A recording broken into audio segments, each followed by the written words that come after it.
আসসালামু আলাইকুম। দেশের সার্বিক নিরাপত্তা ও আসন্ন জাতীয় নির্বাচন সামনে রেখে আইন শৃঙ্খলা পরিস্থিতি সমুন্নত রাখতে দায়িত্বপূর্ণ এলাকাসমূহে নিয়মিত অভিযান পরিচালনা করে আসছে বাংলাদেশ নৌবাহিনী।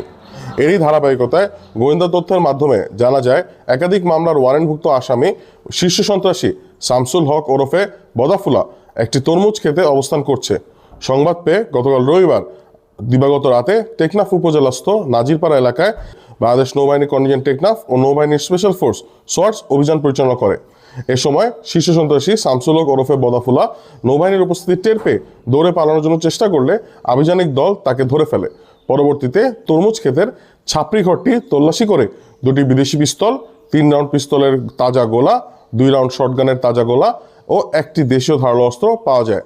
আটককৃত শীর্ষ সন্ত্রাসী শামসুল হক ওরফে বদাফুলা দীর্ঘদিন ধরে মাদক পাচার, জিম্মি করে অর্থ আদায় ও জোরপূর্বক জমি দখল সহ বিভিন্ন অপরাধমূলক কর্মকাণ্ডে জড়িত রয়েছে বলে জানা যায়। তার বিরুদ্ধে হত্যা, অস্ত্র মামলার পাশাপাশি টেকনাফ থানায় একাধিক মামলার গ্রেপ্তারি পরোয়ানা রয়েছে। অস্ত্রসহ আটককৃত ব্যক্তিকে পরবর্তী আইনানুগ ব্যবস্থা গ্রহণের জন্য স্থানীয় থানায় হস্তান্তর করা হয়। উল্লেখ্য, বর্তমান সরকারের নির্দেশনা বাস্তবায়নের লক্ষ্যে বাংলাদেশ নৌবাহিনী অপরাধ বিরোধী অভিযান চলমান রয়েছে।